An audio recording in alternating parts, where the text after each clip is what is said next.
आज मैं बात करने वाला हूँ इवानो फ्रैंकिव्स नेशनल मेडिकल यूनिवर्सिटी के बारे में। तो इस यूनिवर्सिटी की सच्चाई क्या है और इस यूनिवर्सिटी में पढ़ने के लिए आपको क्या चाहिए नहीं चाहिए सब कुछ के बारे में। तो चलिए शुरू करते हैं। हाँ, तो अब सबने नीट दिया है तो सोच रहे हैं कि एडमिशन का अगर जिनका गवर्नमेंट कॉलेज में होता है उनके लिए बेस्ट ऑफ लक, और जिनका नहीं भी होता है उनके लिए भी बहुत सारे दरवाज़ा खुले हुए हैं अभी भी। आप यूक्रेन या फिर बाहर कहीं किर्गिस्तान या कहीं पे भी जाकर आप एडमिशन ले सकते हो। तो मैं स्पेशली इस टॉपिक पे क्यों बोल रहा हूँ, क्योंकि मैं खुद इवानो में पढ़ता हूँ और मैं सेकंड कोर्स में हूँ, इसलिए आपको बता रहा हूँ कि इवानो फ्रैंकिव्स में अब अगर एडमिशन लेते हो तो क्या क्या आपको प्रोज एंड कॉन्स है। प्रोज की बात करें तो ये यूनिवर्सिटी में सबसे कम इसका से फीस है, जो सबसे अच्छी बात है। इस यूनिवर्सिटी का पर सेमेस्टर का फ़ीस है $2000, और साल में 2 ही सेमेस्टर होते हैं तो $4000 एक साल का। और ऊपर से अगर यहाँ पे कोई बच्चा अगर आके हॉस्टल लेना चाहे तो हॉस्टल फ़ीस भी यहाँ पे बहुत कम है, सिर्फ $500। अब बात करते हैं यहाँ के वेदर के बारे में, यहाँ के कल्चर के बारे में। अगर आप वेदर की बात करोगे तो यहाँ पे ज़्यादातर ठंडी रहती है। जुलाई और अगस्त में थोड़ा सा गर्मी होती है, मगर उस टाइम पे बच्चों की छुट्टी होती है तो वो जुलाई अगस्त ज़्यादातर बच्चे इंडिया में वापस चले आते हैं। और बाकी अगर कुछ होता है तो यहाँ पे बारिश ज़्यादा रहती है और दिसंबर जनवरी में बहुत ज़्यादा बर्फ़ गिरती है। यहाँ पे जब बच्चे आते हैं तो मेन दिक्कत होती है खाने की। देखो यहाँ पे खाने का थोड़ा सा तो दिक्कत है, मगर यहाँ पे मेस है, 2-3 मेस है जो आप ज्वाइन कर सकते हो। वो जितना प्राइस लेते हैं अपने उस हिसाब से खाना सही देते हैं। अगर आप खुद से भी बना के खाते हो तो आपको थोड़ा सा पैसे आप सेव करोगे। जैसे कि आपको बेसिक चीज़ बनाना आना चाहिए, दाल, आलू चोखा, चावल, राइस, रोटी, ये सब चीज़ अगर बेसिक आपको बनाना आता है तो आपको थोड़ा सा खर्चा बचेगा। और अगर आप खाने के बाद अगर बिल्डिंग पढ़ाई की बात करें तो देखो यहाँ पे मेन बिल्डिंग एक ही है। उस एक मेन बिल्डिंग के जस्ट सामने एक आपको लाइब्रेरी मिलेगा, सामने आपको एनाटॉमी हॉल मिलेगा, वहाँ पे एनाटॉमी, हिस्टोलॉजी एंड माइक्रोबायोलॉजी का क्लास लगेगा, मिडवाइफ का क्लास लगेगा। और जस्ट उसी के साइड में फिज़िक्स बिल्डिंग है। और थोड़ी सी दूर में 5 से 7 मिनट के वॉकिंग डिस्टेंस पे केमिस्ट्री बिल्डिंग है, इंग्लिश बिल्डिंग है, और वहाँ से 5 से 7 मिनट की दूरी पे लेक्चर हॉल है। तो अब सब कुछ पास पास है। और यहाँ पे आप रहोगे तो यूक्रेन में आपको यूक्रेनियन लैंग्वेज सीखना पड़ेगा।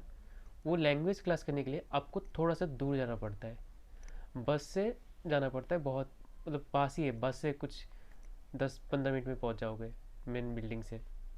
तो ये है यहाँ के बिल्डिंग का स्ट्रक्चर, थोड़ा थोड़ा दूर दूर है। कैंपस एक ही जगह पे नहीं है, और ये शायद कोई भी नहीं बताएगा। कॉलेज इसलिए अच्छा है क्योंकि यहाँ पे अटेंडेंस 100% है। यहाँ पे अगर एक क्लास भी तुम मिस करते हो तो तुमको फाइन भरना पड़ता है या फिर उसका रिवॉक करना पड़ता है। टाइम रहता है उसके अंदर रिवॉक कर लो, मतलब उस पढ़ाई को और एक दिन टीचर से टाइम लो, जाके पढ़ लो। तुमको पढ़ाई पूरा कंप्लीट करना ही पड़ेगा। हाँ, अगर तुम सिक लीव पे हो तो अब यहाँ पे यूनिवर्सिटी के अपना हॉस्पिटल है, वहाँ जाओ, वहाँ जाके अपना स्लिप लो, और परमिशन स्लिप बोलते हैं उसको। उस स्लिप को दिखाओगे अगले दिन टीचर को कि मैं बीमार था, तो तुमको उसी क्लास में मेकअप हो जाता है उस पढ़ाई को। हाँ, अगर बिना बात के तुम छुट्टी मार रहे हो, बंक पे जा रहे हो, दोस्तों के साथ घूमने जा रहे हो, तो उसके लिए तुमको फाइन भरना पड़ेगा। यहाँ पे 100% अटेंडेंस है, और इस 100% अटेंडेंस की वजह से पिछले 2-3 सालों से जो इंडिया का एग्ज़ाम होता है उसमें हर कोई बच्चा अच्छे से अच्छा रिजल्ट दे रहा है इस कॉलेज में। इस कॉलेज से जाए हुए जितने भी बच्चे हैं सबसे ज़्यादा इस कॉलेज से ज़्यादा पास करते हैं, क्योंकि यहाँ पे रेगुलरिटी बहुत अच्छा है, डिसिप्लिन अच्छा है, और यहाँ पे टाइम मैनेजमेंट। क्लास अगर 8 बजे से क्लास शुरू होती है, यहाँ पे क्लास 8 से 4 होती है। हर क्लास के बाद कुछ टाइम का ब्रेक रहता है कि एक जगह से हर जगह जाने का और उसमें खाने का। मान लो जैसे ऑफलाइन क्लास जब होती थी, अभी तो लॉकडाउन है, जब ऑफलाइन क्लास होती थी हमें 8 से 9:35 तक क्लास होती है, बीच में 5 मिनट का ब्रेक मिलता है, और उस क्लास के बाद से लेके अगला क्लास 10:05 से शुरू होता है। मतलब आपके पास 20 मिनट का समय रहता है। आप एक बिल्डिंग से दूसरे बिल्डिंग जाओ, बीच में खाओ पियो, आराम से रिलैक्स रहो। इस शहर का एक ख़ास बात है, इस शहर बहुत ही छोटा शहर है ये। 2-2.5 लाख आबादी है यहाँ पे, लोग रहते। ज़्यादातर लड़कियाँ ज़्यादा है यहाँ पे। और यहाँ पे बस ड्राइवर से लेके हर चीज़ में लड़कियाँ ज़्यादा है। आप कॉलेज में भी जाओगे, आपको टीचर ज़्यादातर फीमेल टीचर ज़्यादा रहेगी, क्योंकि यहाँ थोड़ा लड़कियों का देश है।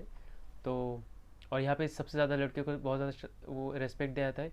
यहाँ पे कोई रेप केसेस नहीं है, या कोई थ्रेटनिंग केस नहीं है, हिप टीचिंग नहीं है। सबसे सेफ कंट्री में से आता है। और साथ ही साथ यहाँ पे एक्सपेंसिव सबसे कम है। आप अगर लवीव में या फिर कीव में आप लेते हो एडमिशन, तो फिर वहाँ पे थोड़ा सा ज़्यादा पड़ता है। आपको एक छोटा सा एग्जांपल देता हूँ। जैसे कि बस का फेयर यहाँ पे इवानो में 6 ग्रेविन सबसे हाईएस्ट फेयर है, 6 ग्रेविन। और यहाँ के पैसे को ग्रेविन में बोलते हैं हम लोग।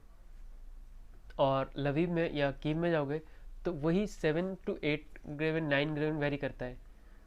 और पर राइड पे अगर तुम 2-3 ग्रेविन, अभी लग रहा है तुमको 1-2 ग्रेविन की बात है, मगर तुम हर राइड पे अगर 2 ग्रेविन 3 ग्रेविन ज़्यादा दोगे तो उस टाइम पे तुमको बहुत ज़्यादा पड़ेगा।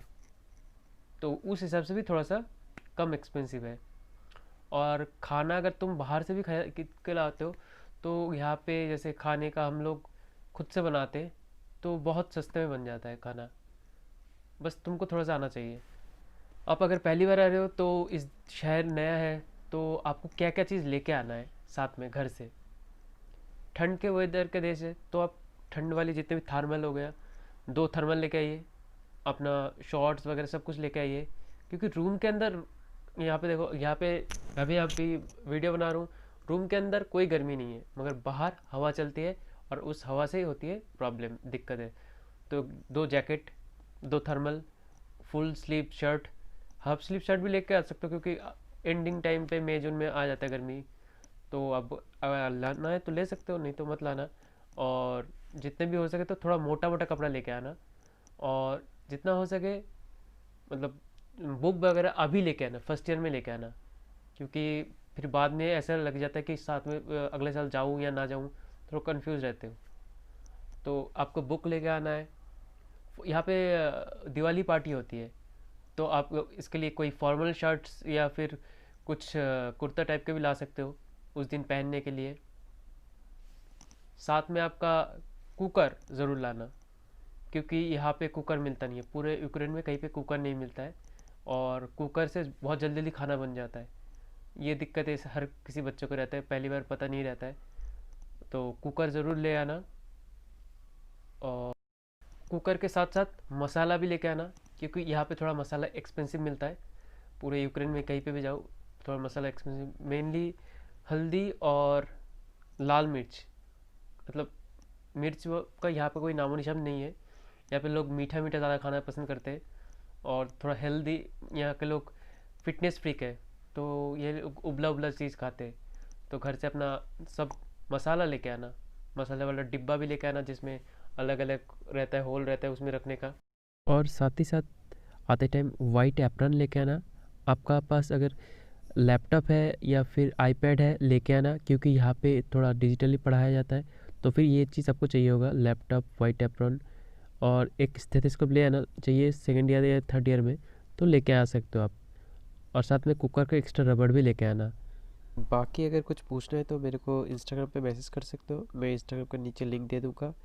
और यहाँ तक देख लिया तो प्लीज़ लाइक कर दो, शेयर कर दो, सब्सक्राइब कर दो, कि अगर कुछ पूछना है तो मेरे को डायरेक्टली पूछ सकते हो। Thank you.